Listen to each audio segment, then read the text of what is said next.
himself getting passed by multiple cars, as I mentioned earlier on, so New Off in a very precarious situation, but he often finds himself in these places. He doesn't qualify as well as he races.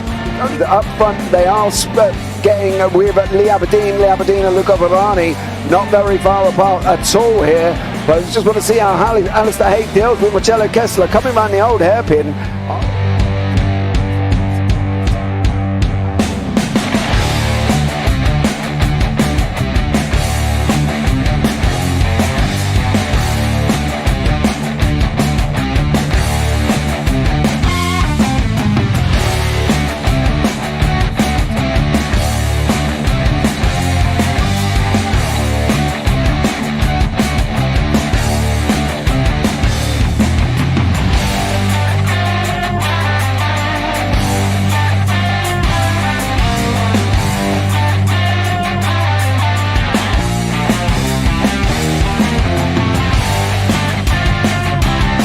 I would say it's not the best decision they've ever made, just not having done that under the safety car, really. Yeah, they're taking their pit stop strategies from Ferrari lately or something. What's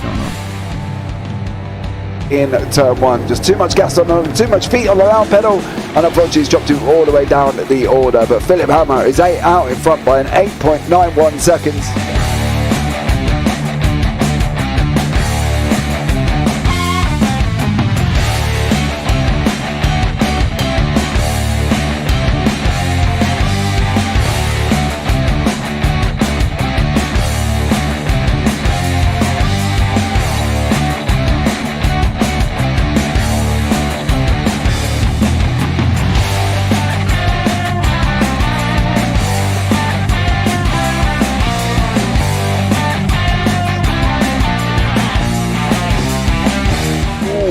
Dan Michael is a wall there, sir.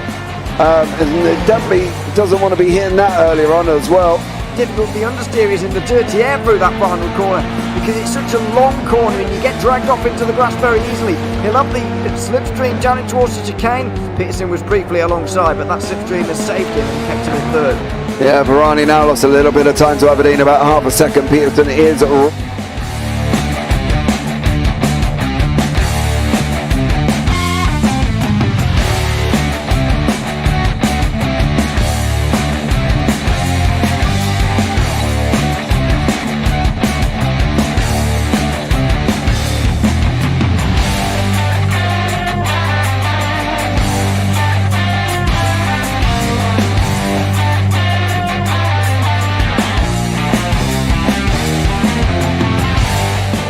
Pike's pushed more forward up ahead. He's got out of line. Is now Pike going to have a go at Werrell? Don't push him off. He's in the championship fight.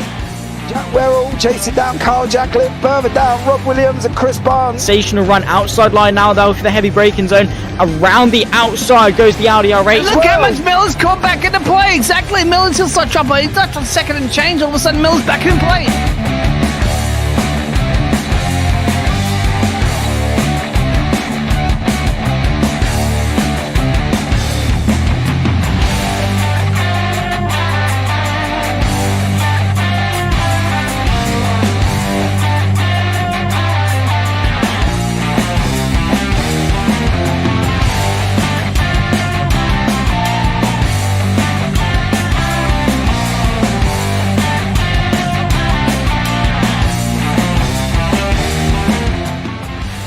On to the back end of Phil Jocelyn, so there's been a lot of movers and shakers in this first 2 laps here for race. Absolutely serious racing league. Everybody's a lot have fun. Yeah, it's all about the entertainment. So I hope everybody is enjoying themselves out there in the chat. We know that Ron is been enjoying himself watching the Burger King machines off into the grass a little bit there as they're really bunching up now.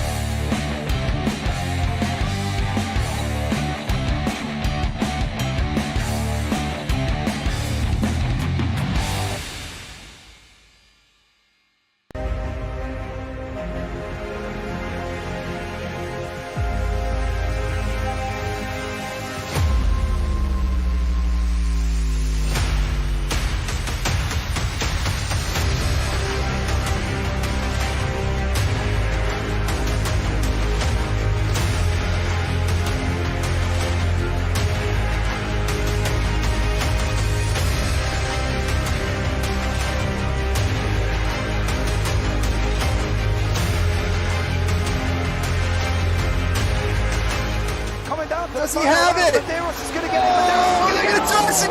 Haven't got it! He's on the outside line though, going into the fastest corner on the circuit. Surely this can't work. Dominic Ligner has got a sensational run outside line now though for the heavy braking zone. Around the outside goes the Audi R8. Look how much Miller's caught back into play. Exactly. Miller's still such chopper. He's not on second and change. All of a sudden, Miller's back in play. Can Barry do it? Big Barry's going to do it! Big Barry!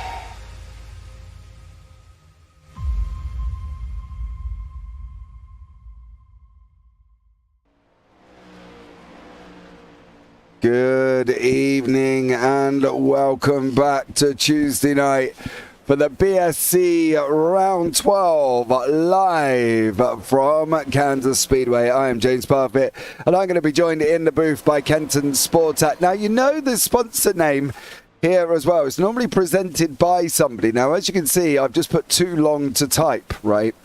And there's a reason why I've done that. Today's race is sponsored by the Pesticide Applicator, the Certified Pest Control National Pest Management Professional Day of Learning, Teaching, Informing, Internationalizing, Making Known, Learning Aspects of, I think that's conscientiousness, dealing with behavioural issues, becoming more practical, engaging in thoughtfulness 400 at Dover in honour of pest management professionals everywhere of all different types and all different languages and speech. Now for a nice short one. Don't forget today is sponsored by the Killer Brownie. Check them out at killerbrownie.com and see if you've got a Killer Brownie in your area. But Kenton, we are in the business end of the series, aren't we? This is where now we are getting down to the nitty gritty. It's the final round for all of these guys to make this playoff position. Yeah, it's crunch time, I guess would be the best term. It's, this is where you make it or you break it. And I know there's a few bubble drivers kind of on that outside looking in, and a few people who are kind of on that the inside trying to hold on to those positions. And it's going to be tight. It's going to definitely come down to who's able to show up today and have themselves a good race. Like I believe Cody Kern's only less than 10 points out, and same with Brendan McLaughlin, and Calvin Ross still has a shot. It's a little more on the outside shot, but I'd say our top 8, is it? Yeah, top 8 aren't 100% set here, so it could get pretty interesting nearing the end of this race, and I'm quite excited. Yeah. Hopefully nothing too crazy, but it'll be fun. I think that's the thing. Looking at the drop line at the moment, it's about Matthew Norberg for the top 10. The drop line is in the top 10. So for Matthew Norberg, it's going to be close. For Brandon McLaughlin, Cody Kern, Calvin Ross and TJ, they're going to have a barnstormer. They're going to have to go out and absolutely smash this race.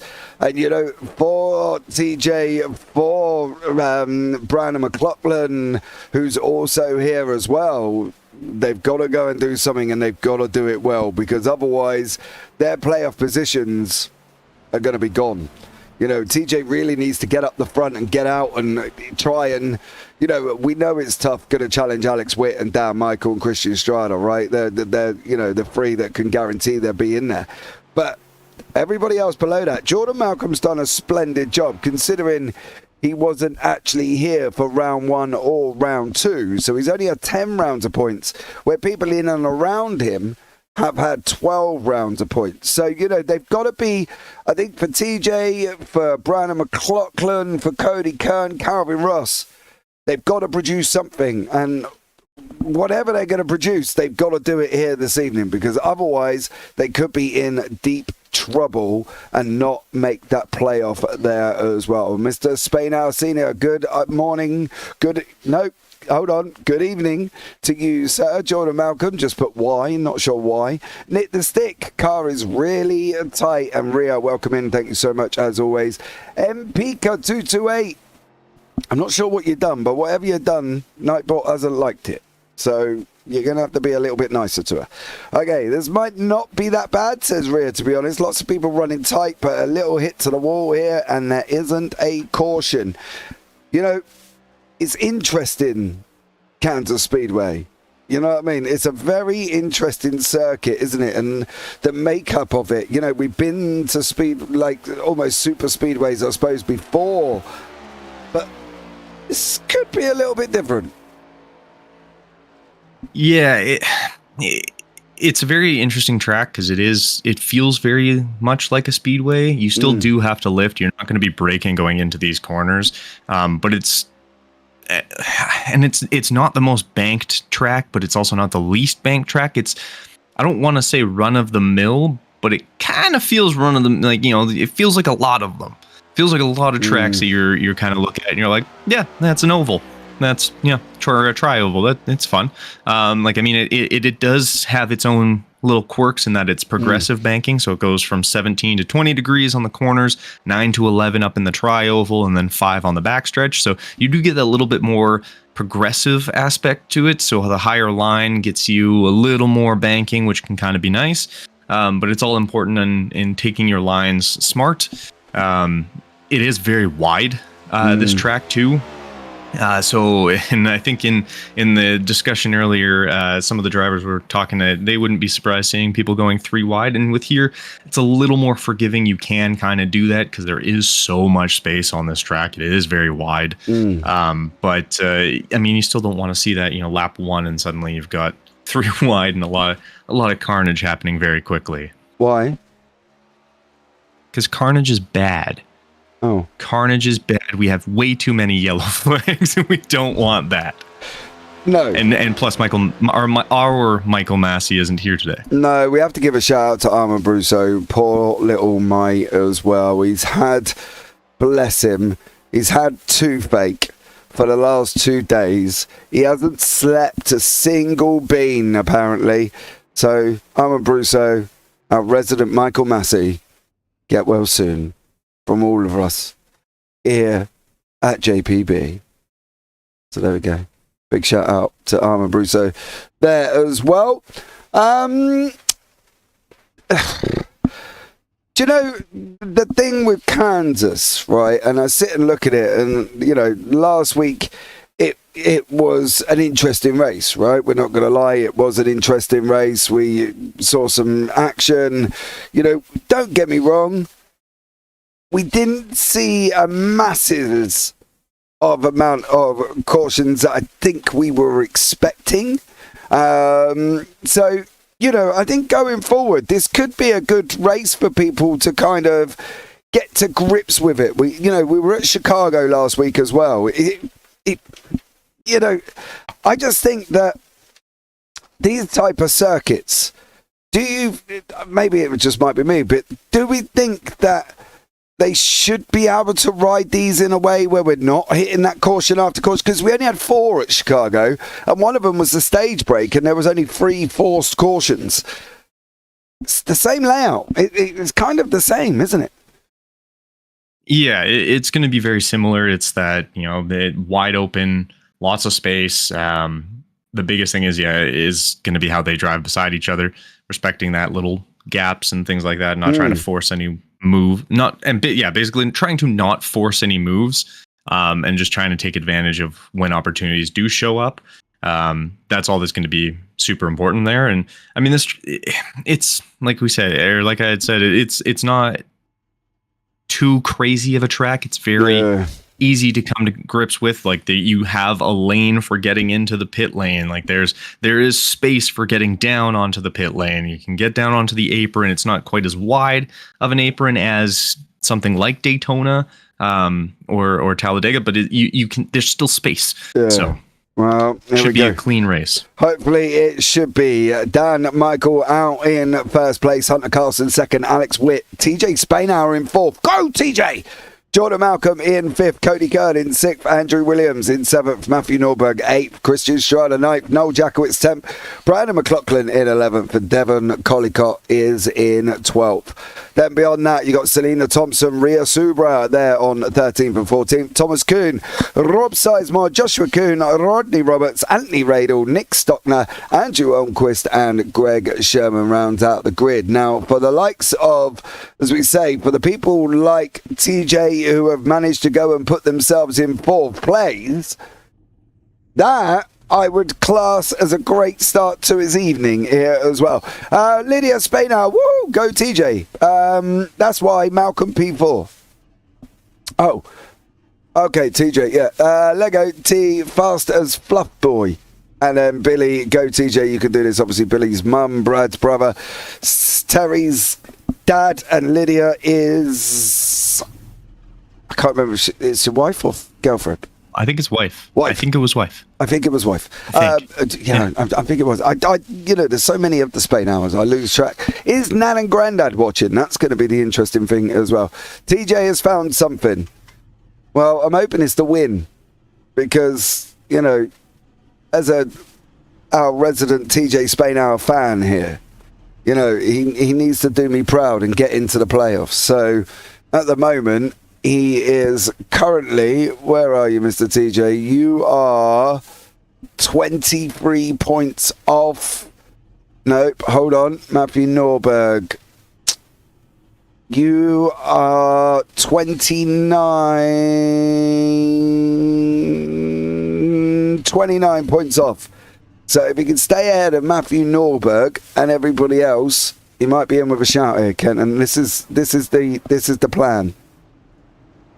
I like it. So you're saying there's a chance is basically what I'm hearing. I am saying that TJ, I think for TJ, his opportunity was the very first race of the season, right? Where he let Strada, or however it worked out, should we say. Strada got the win, if I remember correctly, to the first race, and TJ was second. I think if TJ had taken that, he would have been in a completely different mindset for the rest of the season, because he can do it. You know what I mean? And TJ can do it, and he's mixing it up. He can mix it up with the likes of Michael. He can mix it up with the likes of Carlson. He's just got to believe in himself a little bit more. Lydia, you need to give him some Go inspiration videos or something to say that he can do it, because TJ can do it. We're just waiting for the pace car to go in, and then we're going to be up and running here once more. You can see it there peeling off. They're all right, not an ideal view there, Barney. Thanks very much, mate. Into the go restart zone we go, and we are up and running for the too long to type 125 from here at Kansas, sponsored by the Killer Brownie and Dan Michael and Alex Witt. Alex Witt jumping 2 places already. TJ down 3 here as well, with Hunter Carlson also down 4. There's some people that completely missed the start here, Kenton, but already we're seeing this 2-line run as we expected. Yeah, it's a great jump by Williams. Dan Michael it looks like he was having a little bit of a problem. Malcolm had a huge jump. He went from 6th to 4th very quickly. As we can see them utilizing a lot of the track as they kind of fall single file a little bit, going through the front straight and the tri-oval section of the track there.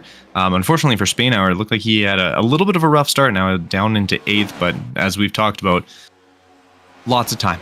We have lots of time in this race. Things can change. Yeah, it's got 125 laps. You can see how spread out they actually are at the moment there once more. So there's always time to make that comeback as well. We've seen them driving down on the apron already here, Kenton, after coming over the start-finishing line. Regular line, do we think? Because I know, obviously, we were talking about it last week at Chicago. When you come down, you've got to go back up again, and it's a little bit dodgy on the incline. Is it the same here? Do we think it's only 5 degrees on the back stretch, and it's only 9 and 11 on the front stretch? Is it going to cause a problem dropping down onto that apron?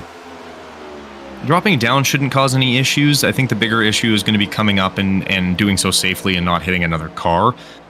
It's fairly flat because, yeah, like you said, it's 9 to 11 going up the track. So at coming off the apron, it's only about 9 degrees. So it's not super aggressive or anything like that. But the bigger concern is going to be coming out of that corner as they get real close side by side. And if you try and come up the curve or up the apron and back onto the track, and you get a little too high too quickly and make contact with another car, because once you've gone off the track itself, they technically have the right of way because you're no longer on the track. So you do have to be cautious of that, not come up into the side of somebody or into the the quarter panel of them and send them around there. You've definitely got to be a little bit more sensible on board with Jordan Malcolm here, the Australian, as we know, last season's champion. Matthew Norberg has just gone in front. That's not ideal for TJ at all. He needs to be a little bit further up. He's dropped all the way down 5 places. Malcolm's going round. He's running that high line as well. Is he tyre saving earlier on, do we think, from Jordan Malcolm? He probably is, because it's Jordan Malcolm, and that's kind of what he does. But that higher line, you do get a little more banking, so you're actually able to hold more speed going in. You don't have to let off as hard, and it just allows you to kind of maintain that speed through the corner a little better. Again, that little extra banking going through there, it just kind of keeps the car at a better angle for maintaining higher speeds. So I mean, as long as he's doing that, he should be more than fine. And like I said, it's Jordan Malcolm. It's a 90% chance he's tire saving and fuel saving already. Yeah, there is. Ria Subra here almost going 3 wide with Rob Sizemore. And then the 48 of Rodney Roberts in front there. And Anthony Radel down in 19th at the moment. That was not what I would have expected from Anthony Radel this early on lap 8. He's down 4 places. But unfortunately for that 21 car, is not looking too clever at the moment. Ria Subra running side by side here still with Rob Sizemore. You can see how they're spread out, aren't they? They're not in a conventional line, are they? I think that's the thing. They're not in that conventional line. They're in. It's almost like a mixed up jigsaw on a table. It is, yeah, and it's sort of what this track plays to. Because of how wide it is, you have more space to put a car in, not the most conventional of locations. The biggest thing is going to be, making sure you don't leave yourself completely out in the nowhere and get kind of left behind sort of thing, because drafting will be fairly important. Like, you can still utilize the draft quite well through here, so you just don't want to get yourself locked out too much or kind of boxed away and be struggling to kind of catch back up. So definitely the width of this track adds a little kind of wrinkle into how you're going to drive it. I think that's a definite thing there as well, isn't it, with the way these cars are working, the way that they do go about their thing. We're not talking aerodynamic F1 cars, don't get me wrong. We haven't got bits sticking out all over the place. But there is a caution there as well. I think we just caught it in the back once more. Was it in the back? That's the problem. Thomas Kuhn has been in. Oh, come up on Ria Subra. And unfortunately for both of them, that's the result of the first caution. Now, Ria was in chat saying that obviously it seemed to be all right if you give it a little wall tap. I don't think she was quite expecting Thomas Kuhn to come up on her and give her a big old tap into the wall there. Yeah, I don't think so. You know what I mean? It was a little more than just a little tap, so rather unfortunate, but hopefully I think she did have most likely, based on that, I'm assuming she's going to have a meatball flag and have to come in and get that, but they do have one fast repair, so shouldn't be the end of the world. A little unfortunate to have to use it this early, but yeah, what can you do? Do you think, though, that using it on lap 11, because that's when it was thrown, puts you in a different mindset for the next 114 laps? Because obviously you've got to be a bit more careful, because your next pit stop, if you've got damage, you're going to be in for, I don't know, it could be 8-9 minutes. It definitely is going to make you think a little bit more. You don't want to allow it to become too much of a contributing factor. Like, you don't want to be too cautious. That can cause a whole other end of things in terms of issues, not going for a move that you should be and things like that. So you definitely can get affected by it, but you want to kind of keep it in the back of your mind, but not sit there going, oh yeah, I can't make this move because if I get damaged, I'm gonna have to wait. And you still want to make moves and be smart about them, but it can definitely play with you a little bit mentally and cause some problems that way. Yeah, it definitely can. I think that's the thing, because you've got so many more laps remaining. You know what I mean? I think if they were sitting here and it was only a 70 lapper, should we say, and, they had to use it now, I wouldn't think their mindset changed. But we're doing 125 laps here. 125 laps at 30 seconds a lap. That's a long old race. Yes, it definitely is. You've got lots of time. I think it's more so the thing that's going to occur is allowing it to get into more of a rhythm first, and that'll get rid of that mindset of, I got to be very careful. So as long as they're, again, racing smart, they should be okay with that and not need to worry too much. But it's just, once you kind of get into a rhythm and everything's going smoothly, it should be okay. Okay, clarify to our viewers at home, what do you mean by racing smart? If they've never seen a iRacing esports race before, what do you mean by racing smart? When it comes to racing smart, basically you want to take advantage of opportunities that do show up for you, but at the same time, you want to do so in a way that's beneficial. Like, the biggest one I always see and kind of dislike when people try and make the move is the dive bombing into a corner. And especially, ovals, it's a little harder. It's not quite as aggressive as you'd see on a road course.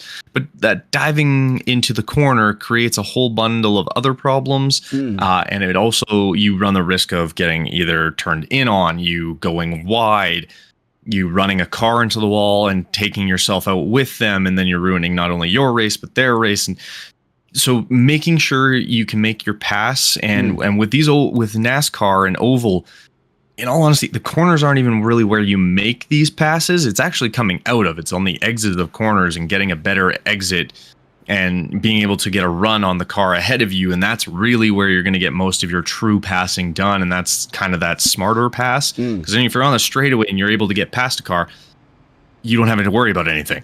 There's no turn come at that point. So they're not going to have to worry about, is he going to turn down on me? So taking advantage of your car and putting it in the right spots to be able to make a pass, and doing so in a safer and more likely to be sustained and not, given up right away because you went too high and you end up too loose or too tight and go up into the wall and they just keep going and you end up in the middle of nowhere. So basically what you're saying is don't do anything stupid. Yeah, exactly. Okay. Don't do dumb things. Don't do dumb exactly. See, you could have just said that right at the beginning. Do you know what I mean? I could have. I know you were keeping it all technical, but you could have just said don't do anything stupid. But there we go. Ayo, now we know what Kenton means, and which is great for us, of course. We are going to be back underway once more here, so. Behind Barney's flag we go, which is not an ideal camera angle, I'm not going to lie. So maybe we'll just go here and go on to Christian Strada. We've gone into the Geico restart zone. We are up and running once more on lap 16. And Strada's got a jump at the front with Dan Michaels, Selena Thompson. These three have not pitted. Selena Thompson, Dan Michael did not pit. Alex Witt, it did. Williams, Norberg, everybody else apart from these front three at the front of your field. Now we're going three wide with Andrew Williams and Dan Michael and Alex Witt here, which I know you said you didn't want to see at the beginning. How about 16 laps in? 16 lap in, why not just go for it? It's not exactly, again, what you want to see, because it does get a little dicey, but thankfully, with how Kansas is laid out, it's so wide that it's actually not terrible to do. But yeah, if you can avoid it, it's usually a little nicer. Less stressful that way. Yeah, absolutely. Do fully agree with you as well. TJ down 6 places at the moment in 10th. Rob Sizemore here once more. Ria Subra out the back, of course, was involved in that incident with the 19 car right next to her, Thomas Kuhn, at the moment. So hopefully these guys will settle it down a bit. The last thing Ria needs is for him to come up on her again, and then I can guarantee there's going to be some fireworks. Cody Kern, Rodney Roberts in this mid-pack here with Nick Stockner, the number 5.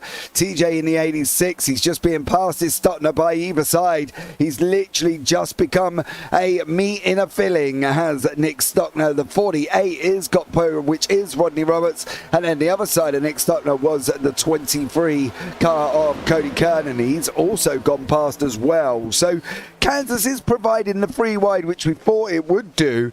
You know, I don't think we're going to see a continual free line wide, right? Unless we get down to the last 10, and then everybody's going to be jostling around, because as we know, the last 10 is kind of where it all kicks off, doesn't it, really? Oh, 100%. In this track, yeah, you're not going to see a bunch of 3 wide unless it's like someone gets a really good run and is going to be able to kind of slide underneath 2 cars at once, and then immediately they're going to try and get back up to the wall, because again, we're so early into the race that at this point trying to stick it beside 2 cars for a long period of time is just going to cause problems. And you're going to try and tire save, and if you're having to run the low line on this kind of track, you're letting off the gas a lot, and you're going to get dropped back pretty quick. And Norberg slides right in front of Noel Jackowitz there. That was almost a little touch and go for a bit. Yeah, if he's going to provide a brutal lock, Norberg, I might want to give yourself a little bit more room there. Poor old Jackowitz likes his nose. Doesn't need to be going to a plastic surgeon at his young age, I'm sure. But Jordan Malcolm's trying to come through on the underside of Jackowitz here, and he's trying to follow Norberg's line.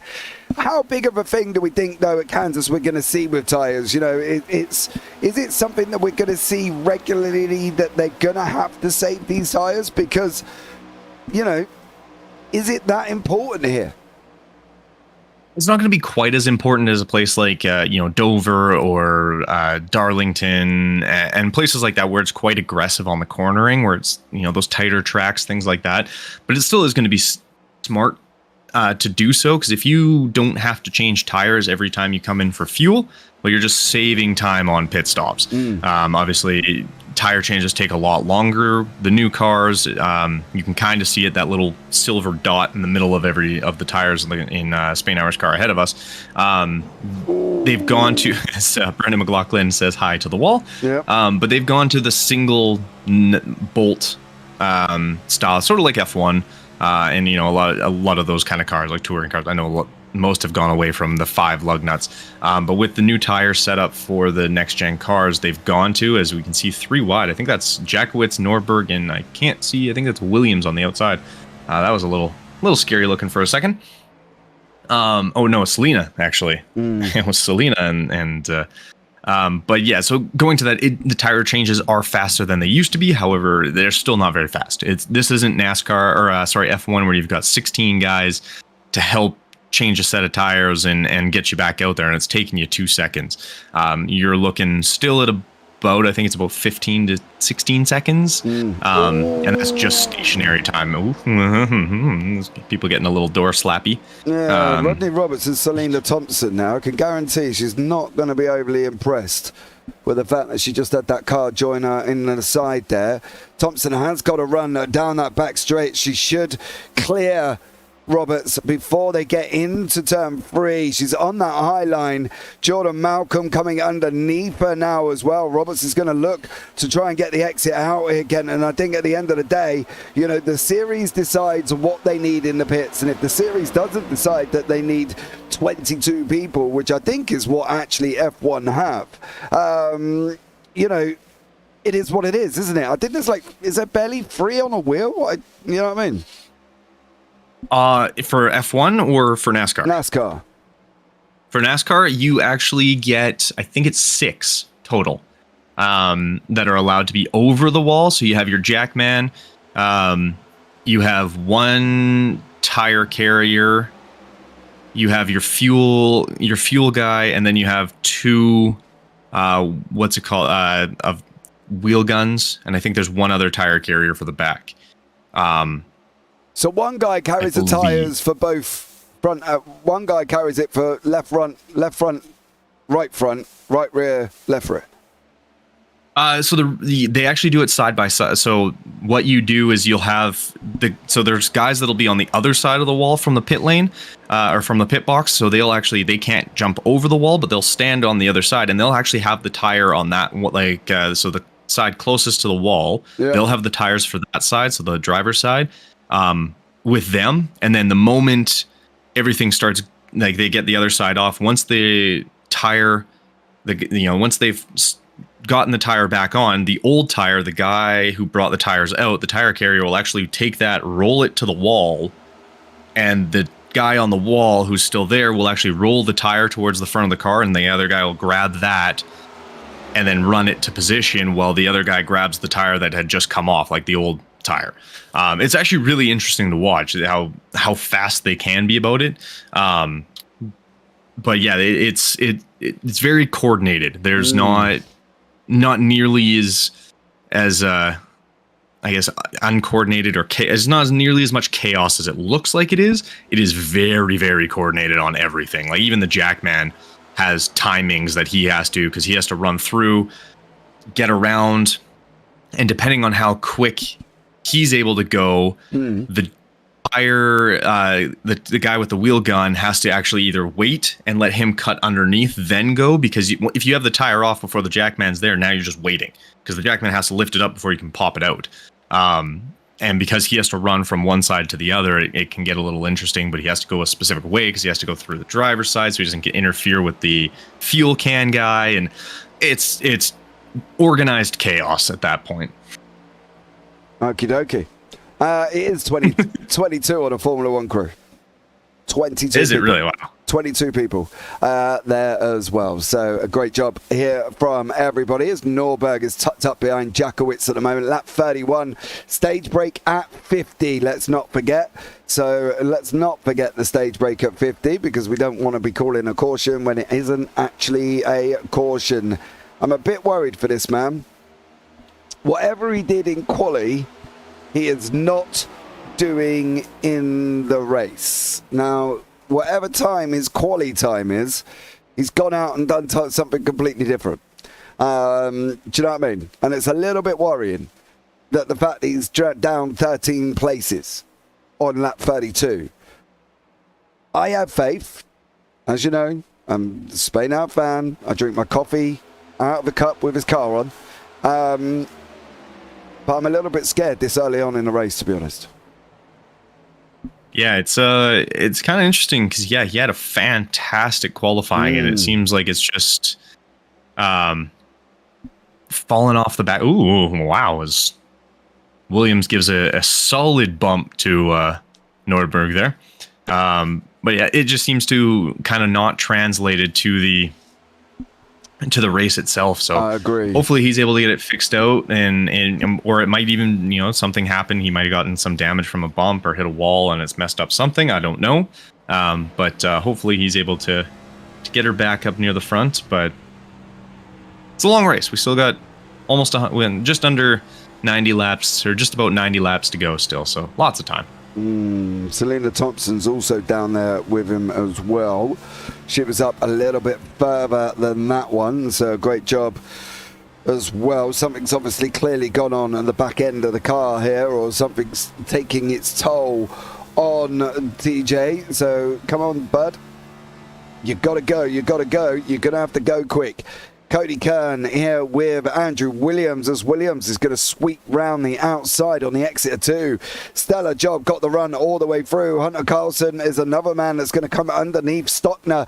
Stockner looked like he lost a lot of pace then. He just all of a sudden looked like he stood still as Hunter Carlson come out underneath him. Jakowitz here battling away with Norberg and also Dan Michaels. So battles raging on. Let's just say that, shall we, for a minute? There's battles raging on. There's a chess game being played. Going to be an interesting one. Yeah, and it's kind of interesting to see how much movement is going on in terms of, car positioning and things like that. I'm not seeing a whole lot of true tire saving and you know, trying to save fuel saving, stuff like that. Everyone's kind of pushing pretty hard. But we'll see how that all ends up playing out. I know we do have our stage break that will happen, and you'll see a mad dash in for tires and fuel and everything. But at this point, I guess tire saving is not the most, or fuel saving and tire saving aren't the most important, but it is still beneficial to some degree. But you can definitely see guys are getting massive runs coming from top to bottom on some of these guys going into these corners. Yeah, absolutely. I fully agree with you. Track temps at the moment 21 degrees, 20 to 9 in the evening, and it's September the 10th. Apparently, we've gone back in time 2 days. Strada and Robert still battling it out. Alex Witt trying to come through as well here. I can never count Alex Witt out. I'd never count Dan Michael out, because some of the driving I've seen from both of these drivers this year, you know, if they're not in the final four for the playoffs, I would be very, very, very shocked. Yeah, I agree with you. They've driven so well this year. Witt, Strada, Michael, especially. Like, I mean, Witt has been basically untouched. It seems like he's winning every single race this year, or at least very close to it, unless some crazy carnage happens, which high five to Darlington, because that was a time. But yeah, I mean, he's been having a fantastic season. Strada obviously being second, he's having a great year. Noel, we watched last year. He's a very smooth driver, and he manages to stay out of trouble and just kind of do his own thing and kind of not necessarily stay under the radar, but he kind of hangs back. I've noticed he's a very strong finisher.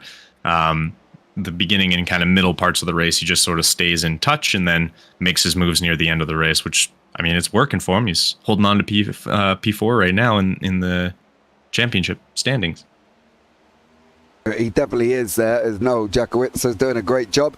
Nice little tussle of cars down here with Cody Kern in 23rd, Brandon McLaughlin, Anthony Radel, Devon Collicott, and also Jordan Malcolm's on the back end of this field once more. So stay tuned, because we're coming up to the stage break in about 9 laps, 4.5 minutes time, basing off the fact of a 30-second lap, I'm not going to lie. So stay tuned for this one, because I think there's going to be a lot of people, if not all of the people, diving into the pits here. So stay tuned. Let's see how this one pans out. Pit stops can be massive, can't they? They can be massive, or they can be a massive loss. It's not an option. There's nothing in the middle. It's either a massive gain or a massive loss, or you just might come out where you went in. But you know, if that, what I think where I'm going with this is, if that stage break comes out at 50, everybody's going to go in together, and it's going to make it tough for everybody at the moment. It can. The nice thing with stage break, though, is you are going around slower. It's less of an issue causing situation. Green flag stops are going to be by far the toughest to deal with, strictly because everyone's going so fast that if you make even the slightest mistake, or you overshoot your pit box by a little bit and you have to back up, or you stop too early and you have to move forward, that's a lot of time that you end up losing, even if it's only 3 seconds.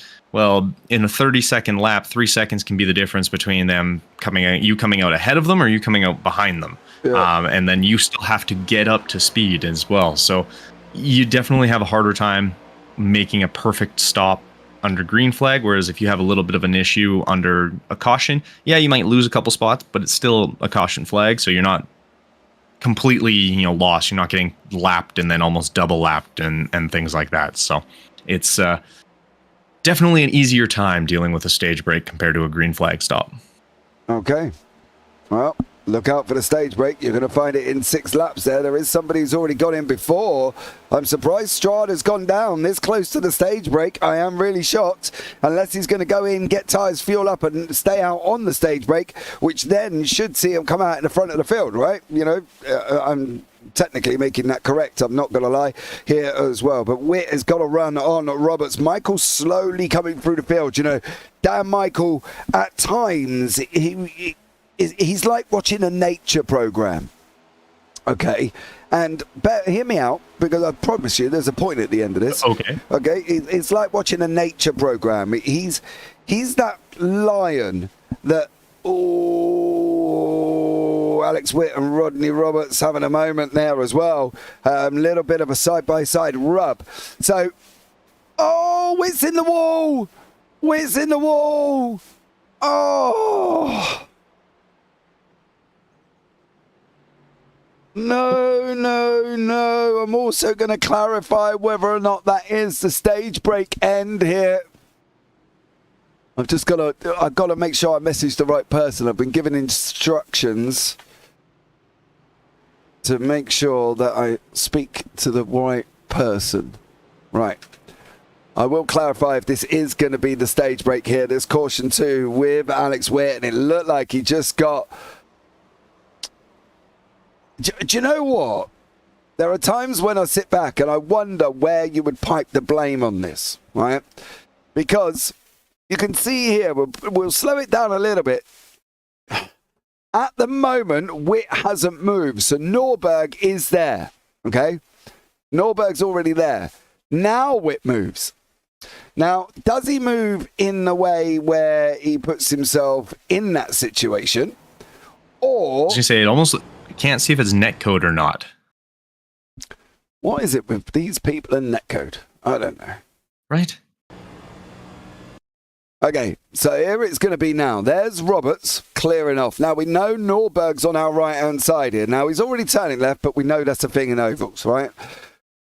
I'm there. Do you see the movement? I did, but again, the front of his car hadn't moved. Like he didn't. I want to see that from the top because I'm not sure if that's I think that might have been a netcode issue. Of course, it's going to be all weird for me here. Can you see it now? No, it's doing the whole choppy clickies. Clickies. Yeah. Right, hold on. Not sure how we can kind of resolve this one, but it's okay. I can wait for the 2 seconds for it to show up on stream here. Oh, that was too. Yeah.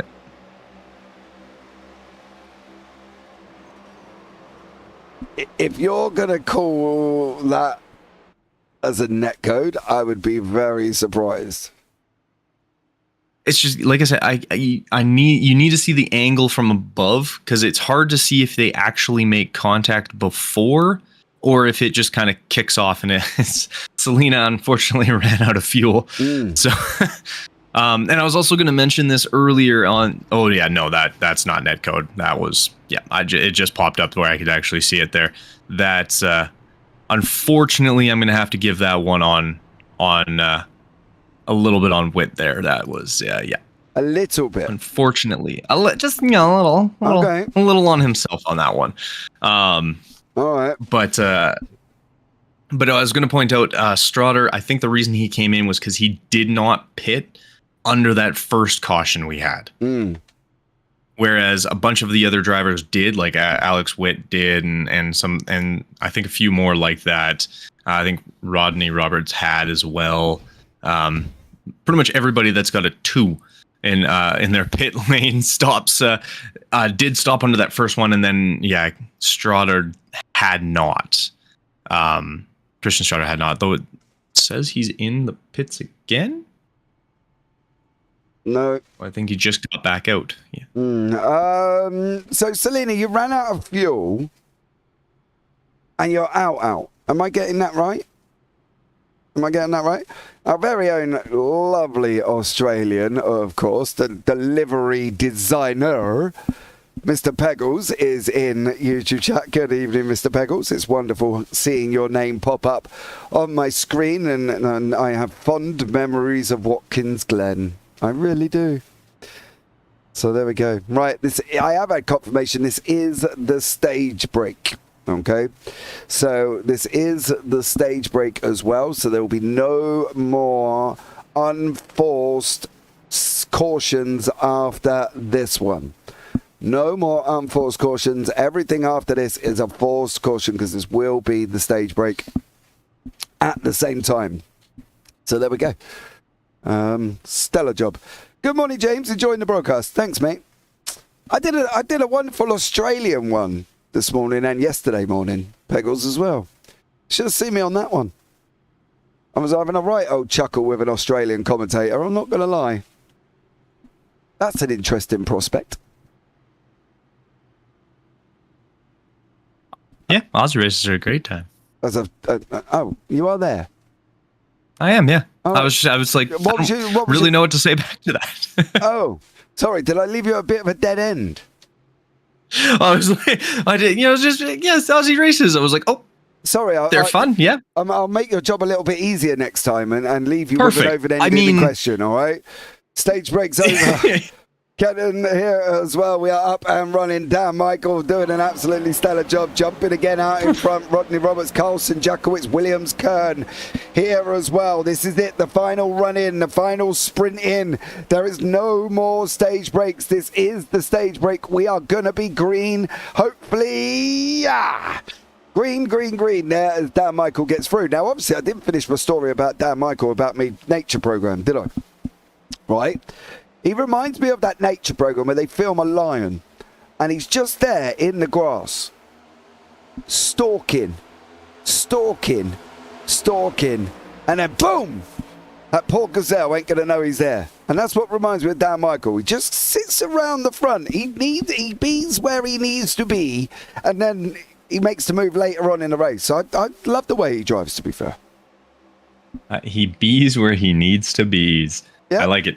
That's thanks, mate. It's a great term. It's kind of him and I will say him and Noel are very similar in that way. Like they're around.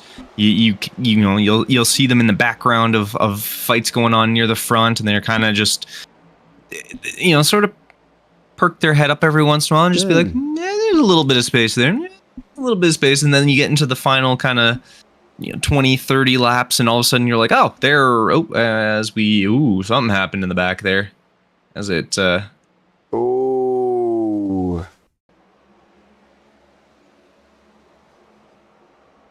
Cody Kern. I see Hunter Carlson. Brandon McLaughlin.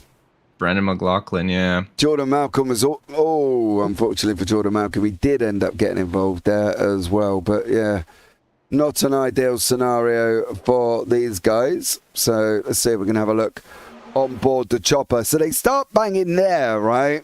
And then there's another moment where they start having contact. And here comes Jordan Malcolm. He's already had contact with Alex Witt by the looks of it. As Witt is what happened there? Going off on the side of, not sure where he's going, but wherever he's going, he'll be there in the morning. And then Jordan Malcolm, unfortunately, slams on his brakes and just doesn't quite get it stopped enough in time there. And unfortunately, the 23 car just, takes a little knock. So it's, caution number 3. 2.5. One was almost the stage break. We'll give him that. No, that was a stage break. 2.5. 2.5.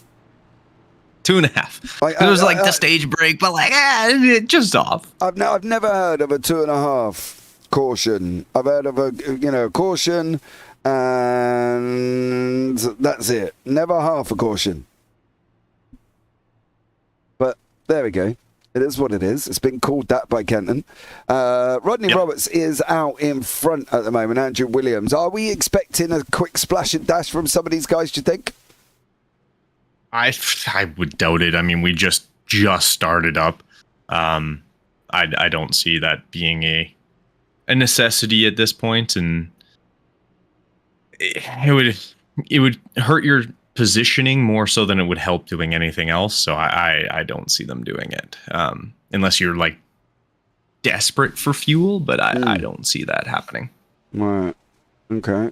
Well, let's see what they do here and whether or not they are going to be diving in. Is anyone going to dive in? Is anyone going to make that move and take a cheeky little pit stop? At the moment, nobody has. And as Kenton said, I think we're going to be crazy if they do, to be honest. But welcome in here this evening. Thank you so much for joining myself and Kenton Sportak once more on a Tuesday night here for the BSC. The final round before the playoffs. Peggles, where are ya? Let's be having ya. Where are ya? And if you don't know what that's in reference to, Google Delia Smith at Norwich Football Club. You will see what I mean on that one. Delia Smith, God love her. She gave a wonderful speech fueled by wine-ingested football. Yeah. Didn't go down too well, should we say? Yeah, it sounded, yep. Yeah, you should literally, like, Google, it is Delia Smith at Norwich Football Club on YouTube, and you'll see her wine-ingested, trying to give her team, trying to give her fans an inspirational speech. Let's just say it didn't go down too well.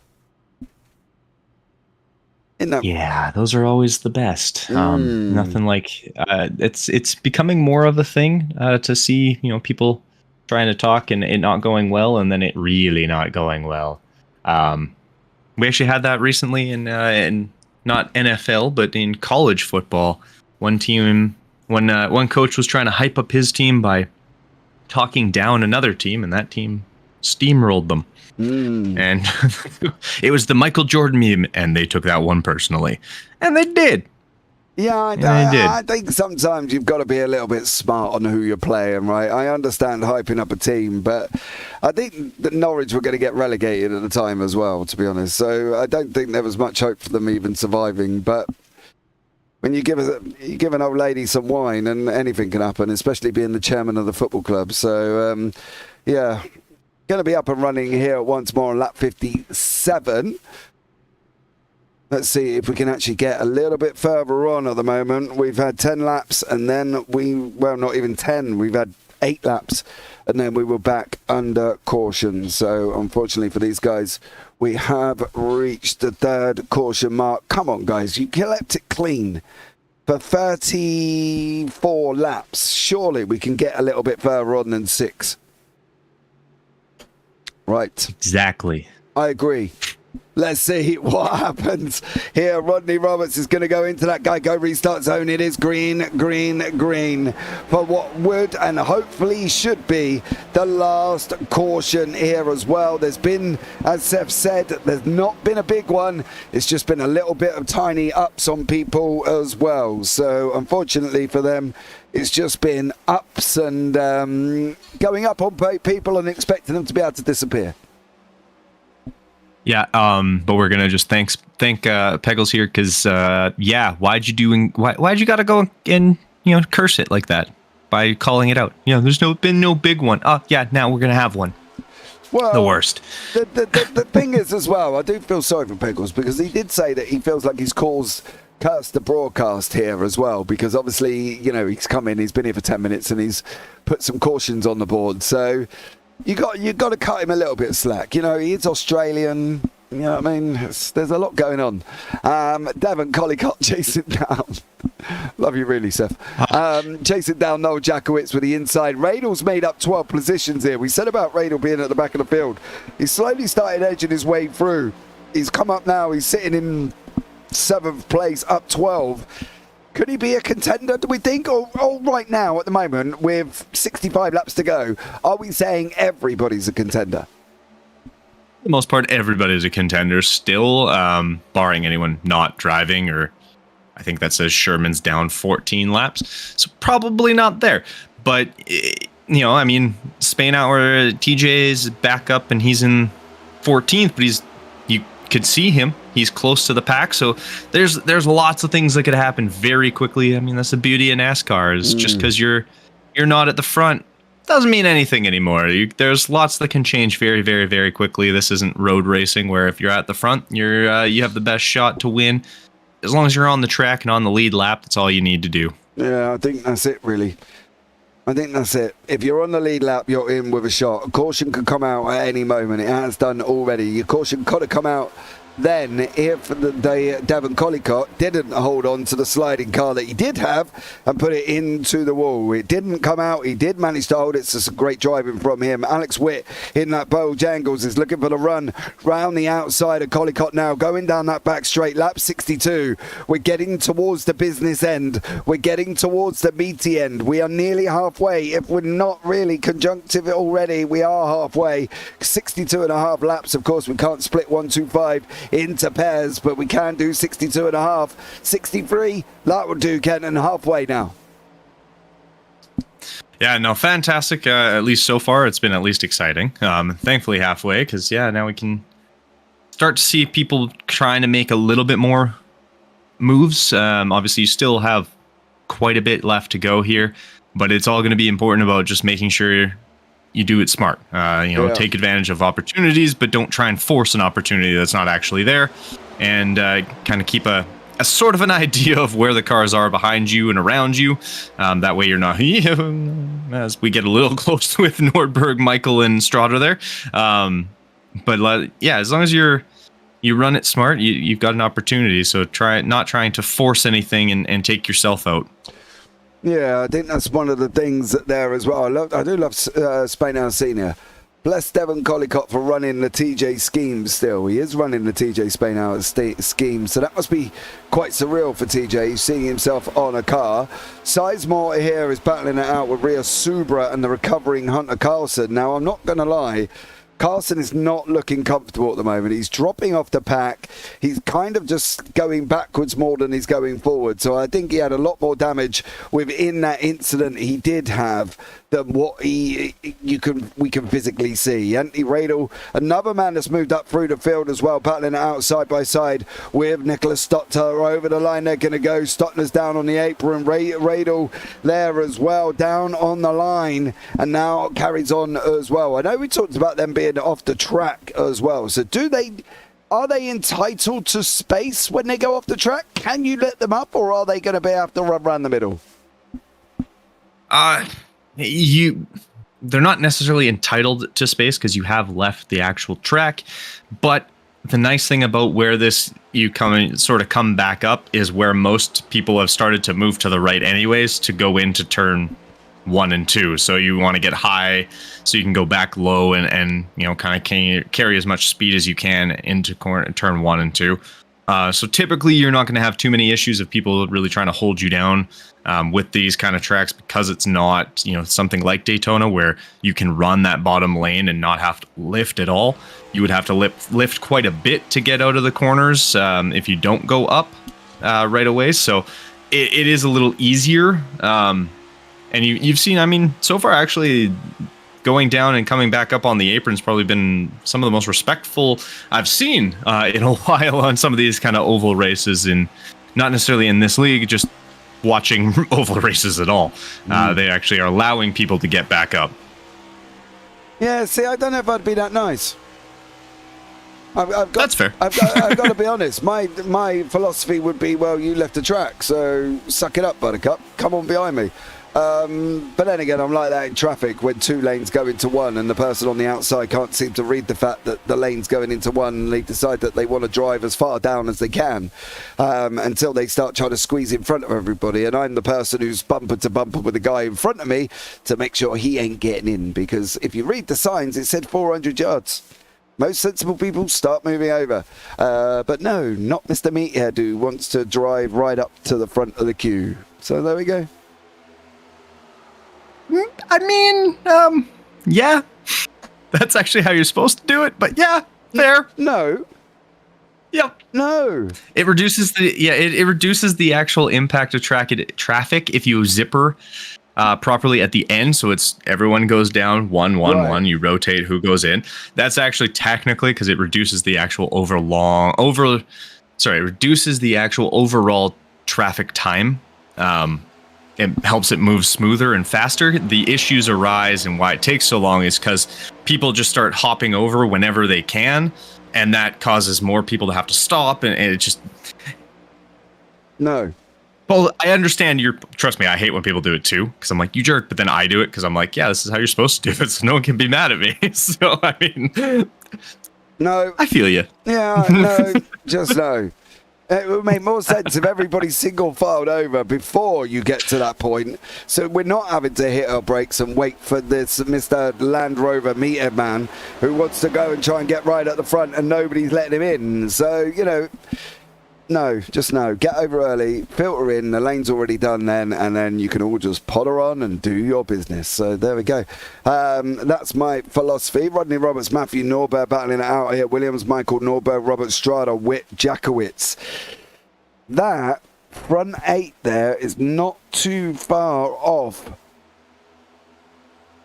the people above the drop line.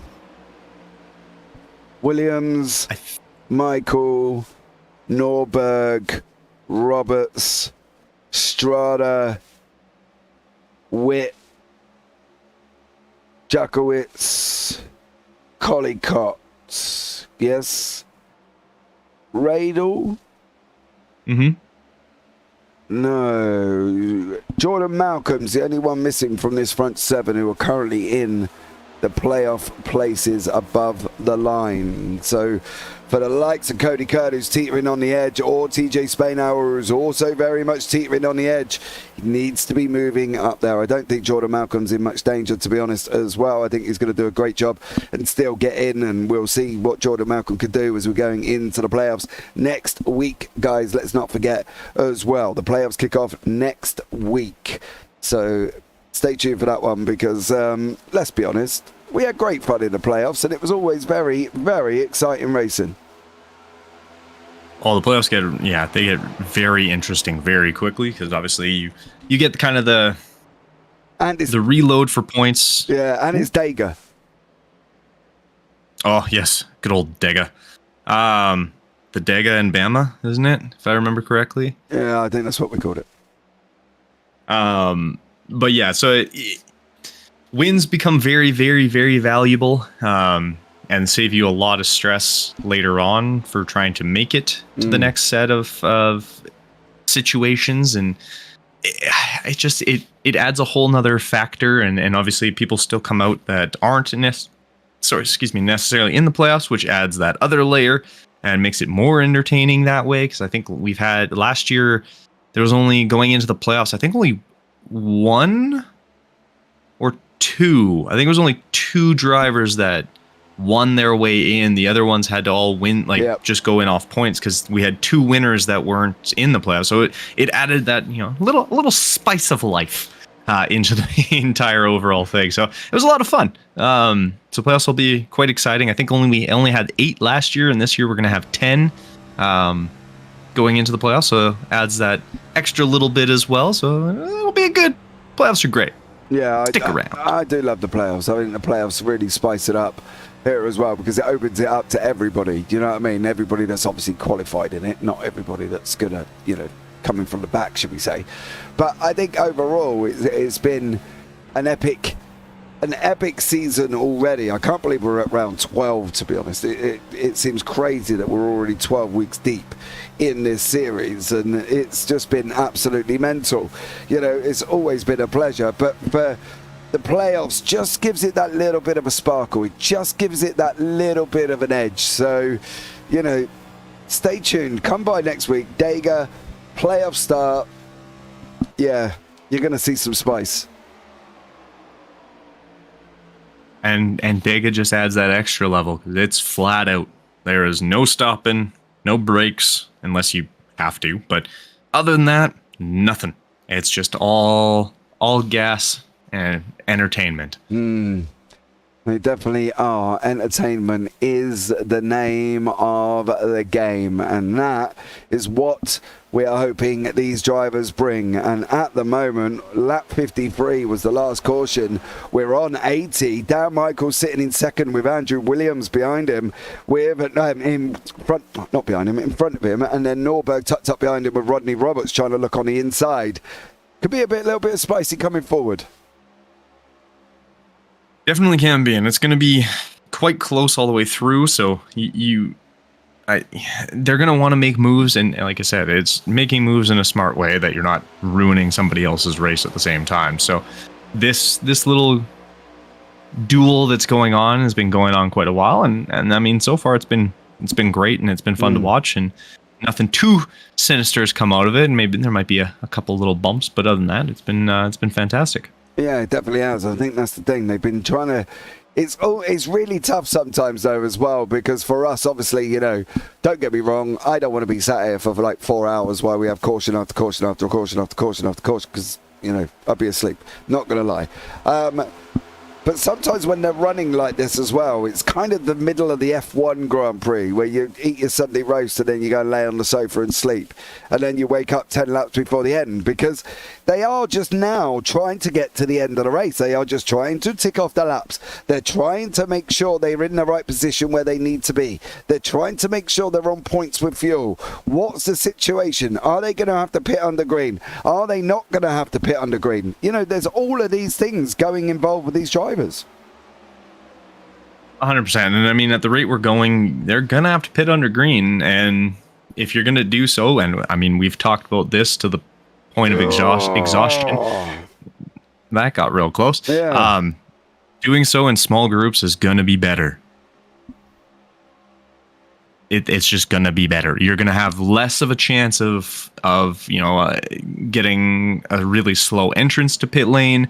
You're going to have less of a chance of, as we get a little door smack right there. You're going to have less of a chance of not being able to see your pit box properly. You're not having to slam on your brakes extra because someone decided to dip in on you. And you don't have to worry about another car turning down when you're trying to go through. So it's small groups on green flags are the best way, because you can get your stuff done and get out, as it looks like, I think that's Kuhn has come in for his next pit stop there, Thomas Kuhn. Yeah. But yeah, so doing so, 2, 3 is perfect. Much more than that, and then you start getting a little more worrisome. Yeah, you definitely do, and I think that could be, one of the things that they've got to try and work out is where they're going to be. What's their situation at the moment? Rodney Roberts, we know his situation. He's sitting in second place. He's just gone underneath Williams. He pitted last time on lap 47. They have got, don't forget as well, though, the fuel is 70%. 70. So, do we think 47 up to the end of the race, 125 is doable on the fuel tank? It'd be really hard to do. Let's we'll monitor Malcolm, because if anyone's going to try it, it will be him. But I don't think so. I think you're going to have to come in at least once.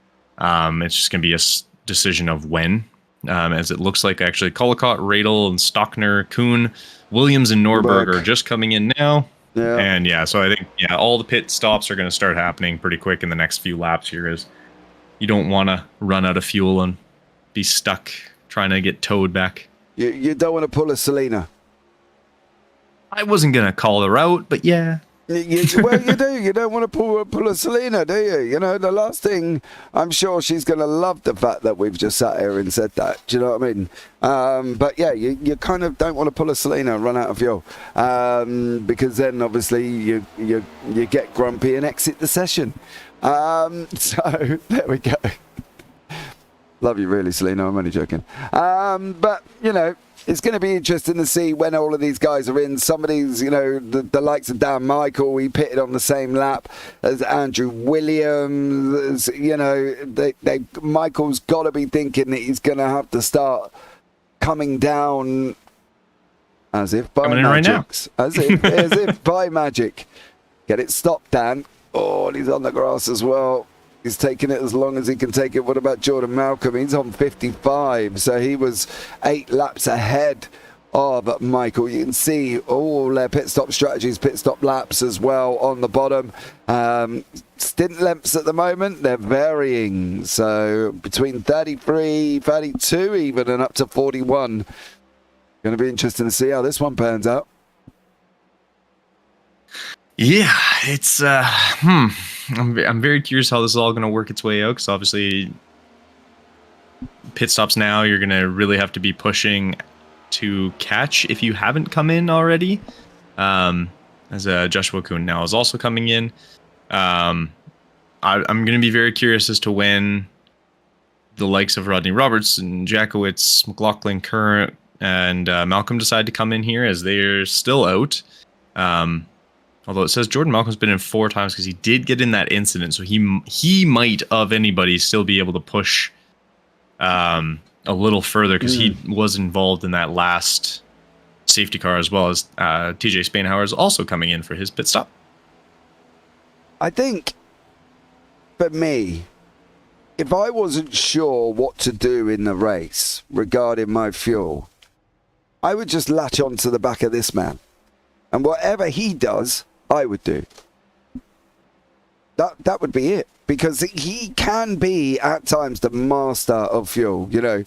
And don't get me wrong, he can be at times where it completely goes wrong as well. But at the end of the day, you know, Jordan Malcolm, as we've seen in the playoff final last season, where he just, you know, literally took it to the end when everybody else was going gun-ho. Jordan Malcolm was obviously saving and coasting and clutching in and getting all of these points that eventually gave him the win. So for the likes of people who don't know how to run their fuel, I would literally just follow Jordan Malcolm, and whatever he does, I would do. Obviously not if he hits the wall. Like, you know what I mean? Yeah. Don't follow him into walls. That's usually not going to work. I think, like, yes, 100%. The downside is going to be trying to make sure you can figure out what he's doing. Because while you're driving, your car engine's so loud, it's kind of hard to actually hear what someone else is doing at the same time. So you can definitely try to, unless you're in his team and in the chat, in which case then yes. Otherwise, I mean, I'd be trying to stick as close as you can. But if you don't know how to save the fuel the same way, and if you struggle with the whole clutching in and everything like that, then, you know, going off of someone who's got more of a little more traditional end of things might work out a little bit better for you. But he's definitely not one to, or definitely one to look at as an option or a possibility for sure. Yeah, well, let's see here once more. Peggles, they have not. They are still the Fast Angry Racing team. And at the moment, I've only got one member. I'm guessing everybody else has not filled out their SDK driver app to give me the rest of the information to let me know who is on their team. It has been instructed as well. You can see some tell me where they live and stuff like that. Others just doesn't tell me a team name. So there we go. And Brandon McLaughlin didn't even want to tell me where he was from. So it does make it a little bit more interesting to me to figure out the team names here. But Tony TJ has put a name on the team, the Fast Angry Racing team. And apparently they should be... I hear they kind of stink. Oh. Because it's a fart. It is. It is a fart. But, you know, let's not be too harsh on them. I mean, it's okay. I thought it was funny. Apparently not.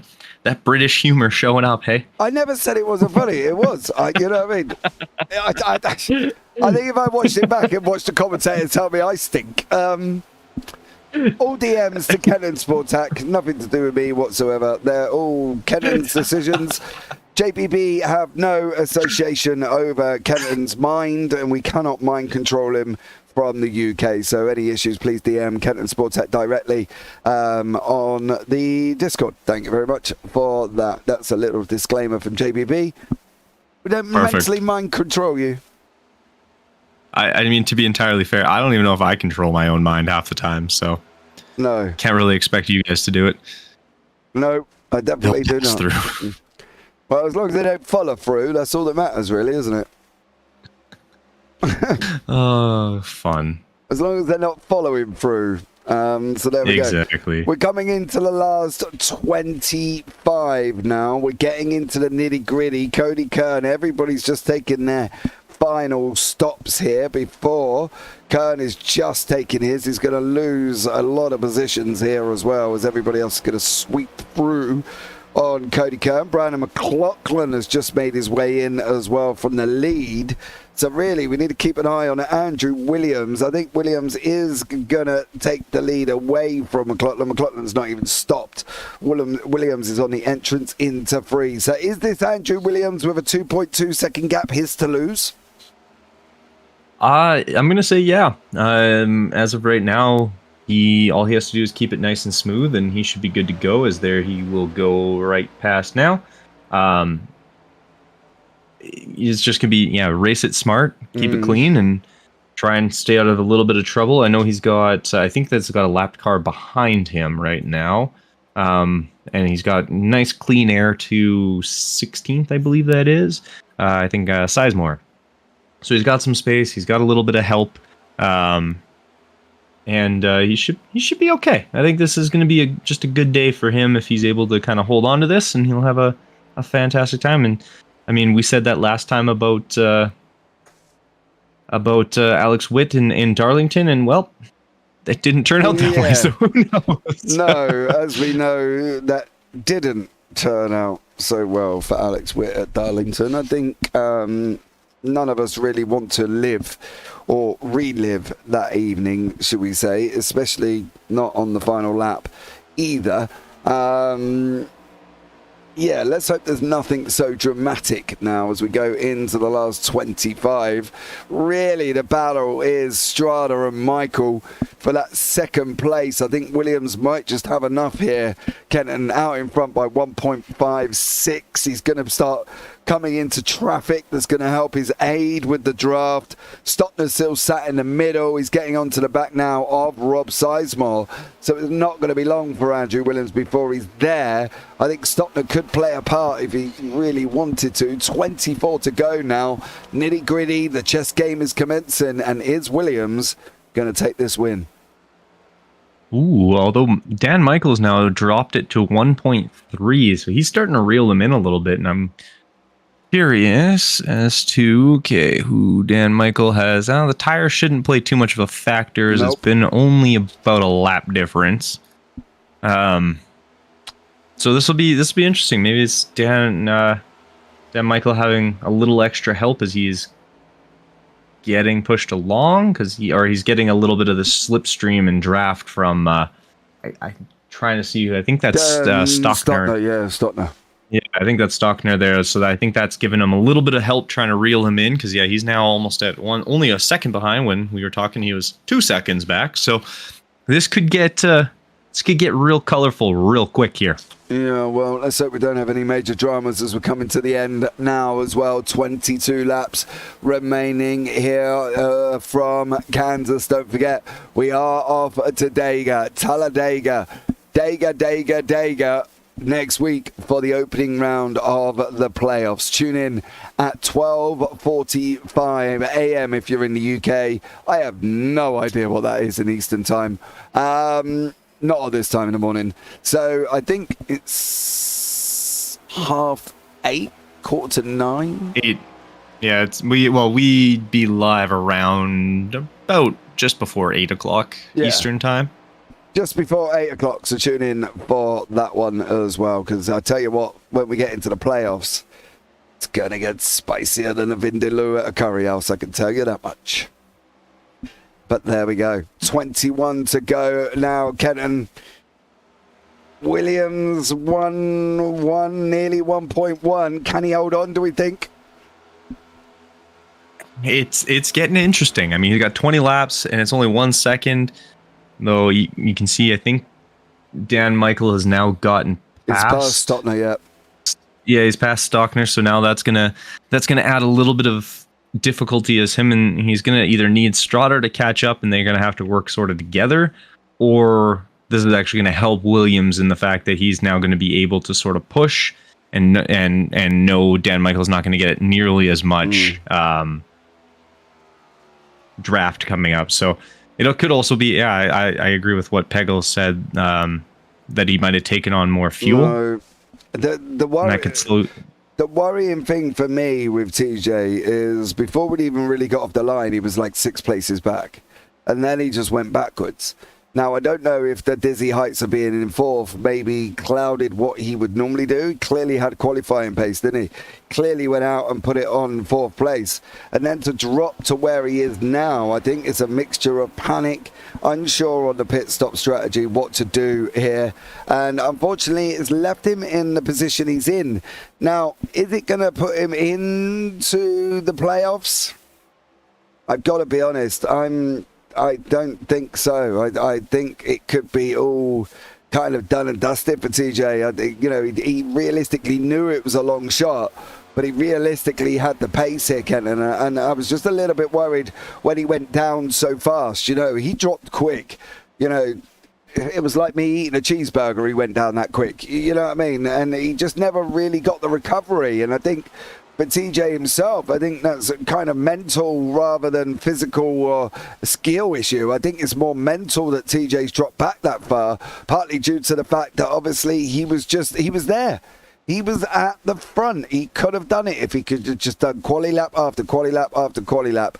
And I'm wondering sometimes if with people, though, the way the mental game works is whether or not they get too in their own heads. And then you start counting yourself out of doing what you want it to achieve. And unfortunately for TJ, I think he's done that. I think he's talked himself out of being able to stay at the front because, as we've seen throughout the season, he's consistently round that mid-pack. So I think a lot of this could be self-inflicted. I don't think there was errors on the pit stops. He was coming in and going out exactly the same times as everybody else. Pit lane times, there isn't anything further off the board at the moment that he's possibly done. But I think for him, he's been in his own head. And that caused what happened right at the beginning because he did plunge fast. And I think sometimes he needs to believe that he can be there. Yeah, I think that's going to be kind of the biggest thing is, taking what you've accomplished in qualifying and really translating it over the race can kind of throw you for a loop when you're in a spot you're not used to or, you're kind of not sure of. It's unfortunate that happens and you kind of hope it doesn't, but it can get you can get in your own head about it. And that's not a knock on TJ, man. I used to race track and man, have I ever seen that happen to people. There you suddenly are up near people in the race who you normally don't see, and then suddenly you're like, well, I shouldn't be right here, like I need to be back a little bit more because these guys are faster. And then you kind of throw yourself, and once you start thinking that, then it's all downhill, unfortunately, right from there. So it's one of those things where it's seat time. You get a little more comfortable the more you do it and the more it happens. I mean, in the case for TJ, I mean, he's had an absolutely fantastic year. If you were to look at this year compared to last season, or this season to last season, like he went from, I want to say, I don't even remember where he finished last season. 12? I think he was 12th-ish, somewhere around there. Somewhere around the mid-pack. And so, not terrible by any means, because I think that was his first year. And then this year he's sitting in, around, there's been more drivers, like they added much more drivers to this, and he still isn't around that same spot. So he never really lost out on positions while getting more drivers in there. So, I mean, fantastic season for him for sure. And I mean, the beauty of NASCAR is it's each race is a lesson, and it's kind of a stepping stone. And I'm excited to see what ends up happening for next season for him. Hopefully we'll get a win on the board and not letting somebody else take the win in the first race of the season, TJ. So there we go. Wasn't he 7th, or was I wrong? Or he was like 5th in that race, wasn't he? No, he finished 2nd, didn't he, behind Strada? No. Yeah, he did. I believe. I think he was 5th. No, I don't know. He scored 35 points in Daytona. I'm checking now. I know. I'm. He scored 35 points. No, he was 2nd. According to iRacing, he was 2nd. In Daytona? Yeah, in the first race of the season. I thought he was 5th. No. Am I wrong? Yes. Am I on some special things? No, you just completely wrong. Check the results in iRacing. For the data. You're just an idiot, okay? Yeah, just check the results in iRacing for the first thing, and I'm sure it was his first podium, and he let Strada have it. Yeah, he did, Brad, and you're right, he did let Strada have it, and he had that run. And do you know what, as well, at this moment, when you look at where TJ is right now, what he's achieved from the quali today to where he is now, I do wonder if that win would have boosted him into the point of believing that he was there, like believing he is good enough. people go through it all the time in real life NASCAR and everything, and it's that belief. And that win, I think, would have propelled TJ forward, where we would have seen him consistently inside the 10s, consistently inside the 5s. And it goes to show mentally what the man is built. You know, he's clearly built of the good stuff. You know, obviously Mrs. and Mr. have obviously done a good job with him, because for a racing driver to let somebody else take it, there ain't many racing drivers who would have done that. In fact, I can't even name one who would have allowed somebody else to go through. So for the fact that obviously, you know, he's allowed him to do that, but I think that could have propelled TJ this season. That win could have installed that belief in him, Kenton, to basically be able to say, I am here. Yeah, for sure. And yeah, you're right. I double checked it. It was second. So I was right then, because that was TJ's first podium over the last 2 seasons.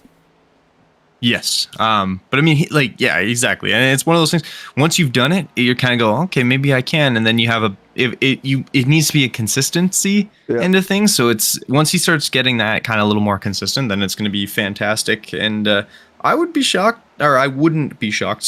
if next year we see him up in the top 5 a few more times. For sure. Well, the thing is, as well, the way I look at it is the improvement based on TJ, right? When we saw him last year, he was sat down on a D license in ovals, and he was like, I don't know what he was. It was something small.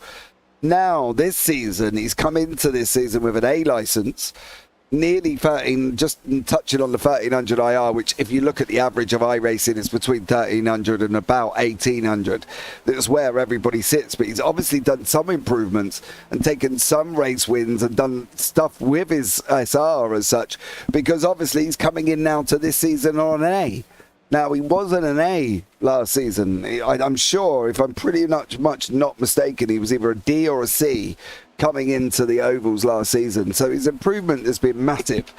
You know, for him, I just wish that he wrapped up that first one in Daytona. I think that one in Daytona could have given him the boost and the belief that he belongs in the field where he is. And I think sometimes for TJ, he looks at himself and he just doesn't know that he needs to deservedly be there. And I think he can and deserves to be here. But I'm sure if that was the same scenario again, and maybe the TJ of next season, we wouldn't see him give the win to Strada, because he did have the run and he pushed him along, and he really should have pulled out and made that dive for the line. So hopefully he'll come back with that little bit of killer instinct. But that's, I suppose, the difference between Williams, Michael, Strada, Witt, Jackowitz, Roberts, Norberg, McLaughlin, who wouldn't have given Strada that win, to the likes of TJ, who did. And I think, I just wish that going back that he hadn't, because I think we would have seen a different kind of TJ as the season goes on. I think he needed to really hammer Strada, chase him down to the line and get that victory. 2 to go here as well. We've just had a nice little analysing TJ conversation for the last 10 minutes, I'm sure. But Devon Collicott, Jordan Malcolm, don't tap him. Really no need. They're coming over the final 2. Your leader is on that backstretch at the moment, and that is Andrew Williams. He's going to be coming over, taking the white flag here. It looks like Williams is going to wrap up that win. Who's going to get third place, though? Because Strada and Witt are very close together. So let's see who's going to get that third place here as well. Is Alex Witt and Strada. Strada's just lost the position to Witt. Witt has just passed him here. Can he now manage to hold on?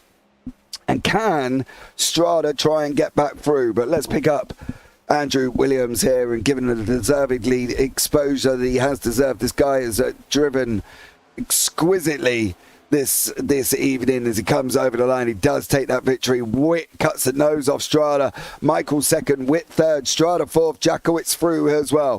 What about Collicott and Michael? They're going to be coming over the line very, very shortly. There they are. It's going to be Malcolm has got through, so a great job from him. And there's others that have already finished here once more. But again, although we perceptively see that it was a fantastic race, it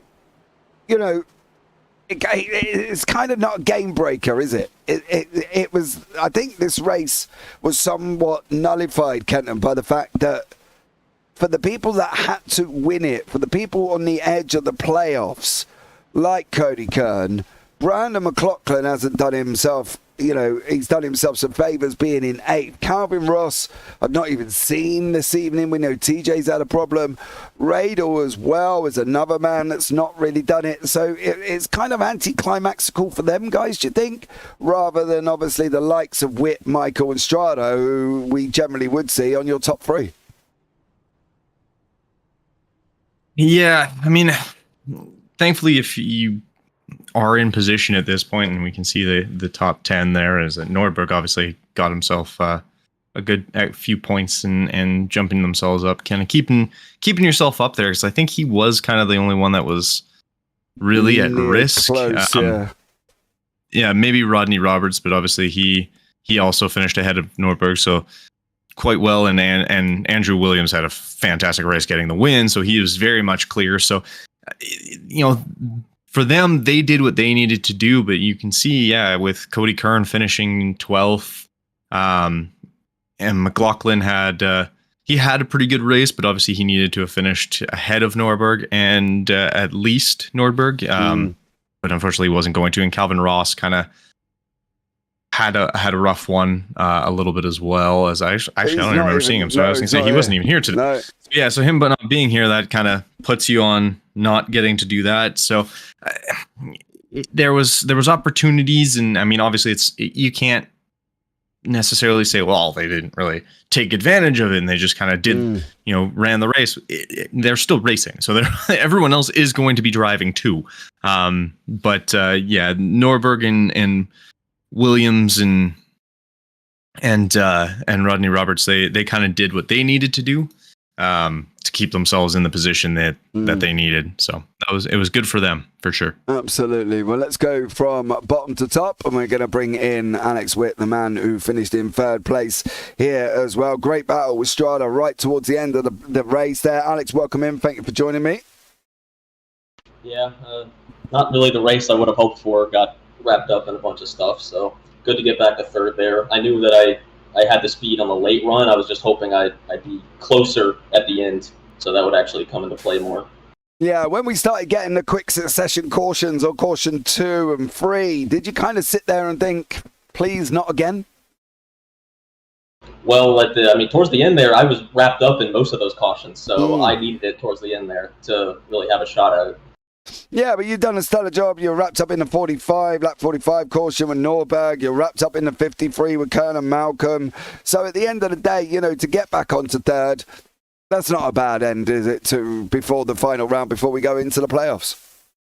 Yeah, I can take that. Just at least the pace at the end there, especially on the old tires, was really my saving grace there. Yeah, absolutely. Alex, thank you so much for joining us. Anyone you want to shout out before I let you go? Shout out to Breakfast Club as always. Thank you, Killer Brownie. Awesome stuff. Thank you very much, Alex, and we'll chat to you next week, hopefully at Dega. Thank you. All right, we can have a chat with Dan Michael. As I said, we are going to go from top to bottom. Michael in 2nd place here as well, described by me as a comparison to a nature program. I'm sure he'll watch it back and laugh. But Dan Michael, welcome into the booth, young man. How are you? I'm good. Awesome stuff. You did what you needed to do. I think, to be honest, you took the 2nd place. You did what you had to do. You've cemented your place in the playoffs, which is always great for everyone and for yourself. Going forward, and the playoffs next week at Dega. Was this race more for you? Was you trying anything? Was you trailing everything? Did you give something a go you wouldn't normally do? Because you were pretty much cemented in the playoffs already. For the most part, I was just practicing being patient. Like stage 1 and stage 2, I didn't want to make too aggressive moves. I would run the high side, so I would get a run. So that was a little aggressive, but other than that, it was mostly just me trying to stay off of the wall and off of everyone else. Yeah. Stage 1, I didn't even pit, so I got lucky. But yeah, it was tough. Yeah, it was, but you've come through. You finished second place, going forward into the playoffs. I'm not going to ask you what your aspirations are because it's probably going to be the same as the other 10 people involved in it. You're going to want to go out and win it, right? Are you getting on to Dega, straight away and getting some practice laps in? I'm not sure I'm gonna need practice for Dega. I don't want to run there. I don't like Dega, but yeah, because it's a draft track and it's so large, typically you don't really need practice there. The only practice though is probably just with drafting with certain people, because I know for a fact it's going to be real tough to find a good partner and be able to push them and get a push from them if they don't know how to hold the line. Yeah, well, let's hope they don't push you up into the wall, Dan. But thank you so much for joining us there, bud. Anyone you want to shout out before I let you go? Whoever sponsored the race, it's a great name. I love the name. It made me laugh very much, and yeah, I had to bring the logo up on the screen because I couldn't. It was massive. So trying to read that out was interesting. So yeah, a little bit of a challenge for the end of the broadcast, Dan. But thanks so much for joining us there, bud. And hopefully we'll look forward to seeing you at Dega. Yep. But one last thing. I think someone misspelled 2. They used the wrong 2 on the too long to type here. All right. Grammar police coming into the booth there. That was me, Dan. You know what I mean? God blimey. I'll edit it for you. I'll make it right, Dan. I wouldn't want you to go away unhappy about the fact that I put the wrong 2 in. There you go. I've done that for you now. Lost me the race. That's what lost me the race. What? Because I hadn't put the TOO in? It was too distracting. I couldn't do it. Well, out of rubbish, I'll tell you that much. Dan Michael, good blimey. Get out me booth, young sir. Have a good one, mate, and I'll see you at Dega. All right, you too. Take care.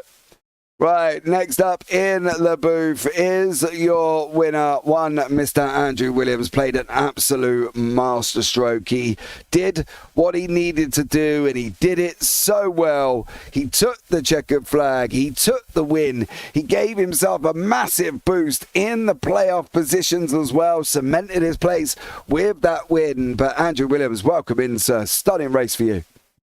Thank you. Yeah, it was a fun one. Kansas always delivers. Yeah, I think it's for some people it's been a difficult night, right? Because we've seen people drop out of the top 10, we've seen people in the wall, we've seen people caught up in incidents. Where are you at? Do you have? Okay, I'm gonna be blunt, so please forgive me. Do you feel that you've got the pace to hang with the likes of Michael, Witt, and Strada? Absolutely. I think, I had a rough awakening joining this league halfway through, being so many points behind. I thought I'd have a big mountain to climb, but I mean, every race I've been racing with them, I'm able to keep up. They're real fun to race, real hard to pass to some of these tracks, but the battling's always good. I think I can definitely run for a title with these guys. Okay, so you're going to be trying to start off with a win at Dega next week. Super speedways are a whole different game. I think with the way playoffs are and having a super speedway in the playoffs, a clean race there is a bigger priority than a win. But never say never to a win. No, never say never, mate. And you've done so well here today. Did you get a little bit lonely towards the end because you weren't really racing anyone? Yeah, I had a couple lap cars to deal with, and near the end, I was hanging way off of them. I learned from Witt, and I didn't want to throw one away with lap traffic. So it was a lot of just conserving my stuff. I saw Dan catching up, and I saw he was running the wall, so I knew if I could just keep saving my tires, he wasn't ever going to catch me with how quick he was burning his stuff. So kind of a boring one. Kind of just a slow and steady, save the tires and watch everyone else burn their stuff off. Awesome stuff. Well, Andrew, thanks so much for joining us there, bud. Anyone you want to shout out before I let you go? Of course, yeah. Orangeville Racing, they come race with me every week in a couple different leagues, and just really appreciate those guys coming out and running with me every week. Awesome stuff. Well, Andrew, thanks so much for speaking with me, and I look forward to seeing you at Dega next week. Of course, yep. Take Let's care. do it. Well, there you go, Kenton. Another one bites the dust. We are entering into the fun zone. We are entering into Dega. What are we expecting from Dega? Entertainment. A couple of cautions outside of the stage break, and I'm going to call it now non-controversial drama for the finish. Okay. Well, that's a brave thing to have as well. Don't forget, guys, that tonight's broadcast was presented by the Pesticide Applicator, Certified Pest Control, National Pest Management Professional Day. Where am I? Of learning, teaching, informing, internationalizing, making known learning aspects of consciousness, dealing with behavioral issues, becoming more practical, engaging in thoughtfulness 400 at Dover in honor of pest management professionals everywhere of all different types and all of, I can't even get to the end, and of all different languages and speech patterns. And also a big shout out, as always, to our primary sponsor, Killer Brownie Company. Please go and check them out and see if there's a Killer Brownie near you. But for now, guys, from myself up here in the booth and Kenton Sportak, we all love to say take care, have a great week, and you never know, we might see you on the track sometime. Good night.